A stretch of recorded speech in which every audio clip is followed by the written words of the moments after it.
Sir मैंने हर एक tip follow करके देख लिया मगर उससे कोई फर्क ही नहीं पड़ता। सर वो मुझे बार बार रुलाती है, बार बार मुझे रुलाता है। सर मैं ऐसा क्या करूं जिससे उसको एहसास हो कि मेरे सामने उसे ऐसी हरकतें नहीं करनी चाहिए। तो दोस्तों आज की इस वीडियो में आपको मैं यही चीज समझाने वाला हूं एक्सप्लेन करके। सबसे पहले तो मैं आपको एक पॉइंट समझाता हूँ जो आप सभी लोग मुझे कहते हो ना, इंस्टाग्राम पर भी और यूट्यूब पे भी कमेंट करते हो कि सर मैंने उसके साथ हर एक पैतरे आजमा के देखे। मैंने सर जो आपने कहा था कि उससे ऐसे बिहेवियर करो, वैसे बिहेवियर करो, जो इंसान हमें इग्नोर कर रहा हो उसके सामने हमें नहीं झुकना हो, मैं भी नहीं झुका। सर कहीं ना कहीं ये बात सही हुई और इसका रिजल्ट अच्छा आया, मगर फिर सडनली उससे क्या हुआ, फिर वो वैसे ही रिएक्ट करने लग गई, फिर वो वैसे रिएक्ट करने लग गया, फिर से वो मुझे रुलाने लग गया, फिर से वो मुझे वैसे तड़पाने लग गया। सर इसका क्या रीजन है? मैं ऐसी कौन सी सबसे बड़ी गलती कर रहा हूँ जिसकी वजह से ये मान नहीं रही है, फिर ये मान नहीं रहा है, ये मुझे तड़पाने में इसको बहुत ज्यादा मजा आ रहा है। देखो भाई, आपने एक उसके दिमाग में ना एक इमेज सेट कर दी है कि आप हमेशा सिर्फ भीख मांगते रहते हो, कि आप हमेशा सिर्फ उसके सामने गिड़गिड़ाने वाले लड़के बन चुके हो। भाई एक बात समझ लो यार, कि जो आपकी फीलिंग ना समझ सके, जो आपकी इमोशन ना समझ सके, जो आपकी सेल्फ रिस्पेक्ट गिराते रहा हो, जो आपको कभी समझनी नहीं चाहती हो, उसके सामने फ्रेंड आप अपनी इज्जत ही खराब कर रहे हो।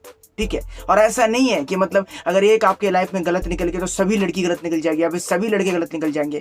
बस आपके माइंड सेटअप ने कह दिया है कि जो वो इंसान थी ना, वो सबसे बेस्ट थी मेरे लिए, वो मेरे लिए सबसे ज़्यादा गुड थी, उसके बिना मैं नहीं रह सकता, उसके बिना मैं नहीं जी सकता। ये चीज़ ने आपको अभी तक रुलाने के ऊपर मजबूर कर रखा है। जब आप फ्रेंड अब उसको ये रियलाइज़ नहीं करा सकते कि मैं तुम्हारे बिना खुद से रह सकता हूँ, अगर तुम मेरी लाइफ जाना चाहो तो तुम जा सकती हो, मैं कभी किसी के सामने भीख नहीं मांगता, गिड़गिड़ाता नहीं, क्योंकि भीख मांगने से, गिड़गिड़ाने से आपकी कोई सेल्फ रिस्पेक्ट बढ़ नहीं जाती है, आपकी कोई इज्जत एक लेवल पर पहुँच नहीं जाती है। समझ के मेरे भाई, तो आपको ये चीज़ समझनी चाहिए कि उसके सामने फ्रेंड आपको भीख नहीं मांगना चाहिए। अब जो इंसान समझना ही नहीं चाह रहा, आप उसको समझा कर थक चुके हो, फिर भी वो आपकी सुनना ही नहीं चाह रही है, तो क्या फायदा फ्रेंड उसके सामने गिड़गिड़ाने का? सोचो।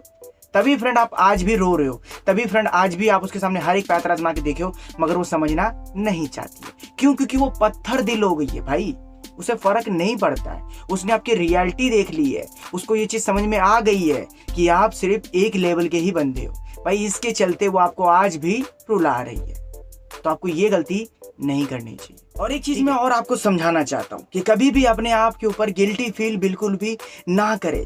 ये चीज फ्रेंड आपको सबसे ज्यादा कमजोर करती है और इसके वजह से ही आप आज भी रो रहे हो। आपको माइंड में एक चीज है कि मतलब मैं लगता है उसे डिजर्व नहीं करता था, मैं लगता है उसके काबिल नहीं था, लगता है मेरे से वो अच्छा लड़का डिजर्व करती है या फिर अच्छी लड़की डिजर्व करती है। ये सोचने आपको अभी तक रोने के पीछे मजबूर कर रखा है मेरे भाई। आपको एक थॉट अपने माइंड में बैठा लेनी चाहिए कि मैंने अपने तरीके से बेस्ट कोशिश की थी, मैंने को जितना लगना चाहिए था मैंने उतना उसके सामने कोशिश की, उसको मनाने की। अब वो नहीं मान रही है या फिर नहीं मान रहा है तो मतलब कि मैंने गलत डिसीजन ली थी, मतलब कि मैंने गलत डिसीजन लेने के बाद पछताने वाला था, तो मैं अब पछताने वाला नहीं हूँ। क्योंकि जिस इंसान को आपकी फर्क ही ना पड़े, जिसको परवाह ही ना हो, उस इंसान के सामने गिड़गिड़ाने से, रोने से कोई फायदा नहीं होता मेरे भाई। ये चीज आपको समझनी चाहिए, समझे? तो आपको ये चीज समझना बहुत जरूरी है। और तीसरी बात ये कि आपको एक चीज और जानना चाहिए कि हमेशा गुड थिंकिंग रखो यार। आपको ऐसा सोचना चाहिए कि अच्छा है ना, वो मुझसे मेरी लाइफ से दूर चली गई, अब इसी बहाने कोई और अच्छी लाइफ में आएगी जिसको सही तरीके से समझने का मौका मिलेगा मुझे।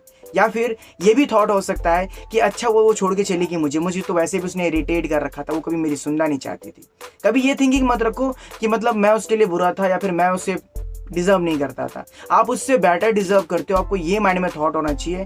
देखो फ्रेंड, उसको रियलाइज होने लग जाएगा कि उसने बहुत बड़ी गलती की है आपको छोड़ करके, आपका दिल तोड़ के। ये चीज आपको समझनी चाहिए भाई, ठीक है? तो इतनी सी बात अभी के लिए याद रखो फ्रेंड। अगर आप चाहते हो कि इस बात पे मैं अच्छी तरीके से और एक्सप्लेन करूं, उसके लिए भाई इस वीडियो पे पार्ट 2 कमेंट करिएगा, या फिर इस वीडियो पे जितना ज़्यादा लाइक होगा मेरे को समझ में आ जाएगा कि आप इस वीडियो का पार्ट 2 मांग रहे हो। शॉर्ट फॉर्म में समझाया आपको मैंने, देन आई होप आप इस वीडियो को समझे होंगे। अगर हाँ तो भैया एक लाइक कर दीजिएगा। अगर आपको इस वीडियो से कोई भी प्रॉब्लम हो या फिर कोई भी बात अपने दिल में रखे हो, नहीं कह पा रहे हो किसी को, तो आप मुझे कह सकते हो। इंस्टाग्राम का ये दिख रहा होगा आपको सामने और डिस्क्रिप्शन में लिंक है, यूजर नेम है कैलाश राय 2.0। ठीक है भाई, बस इस वीडियो पे एक लाइक किए बिना जाना मत। चैनल पर नए हो तो सब्सक्राइब करना, नोटिफिकेशन बेल कॉल पर प्रेस करना और अपने दोस्त यार के साथ ये वीडियो शेयर करना अगर आपको लगी हो कि मेरे बात में दम है। Thanks for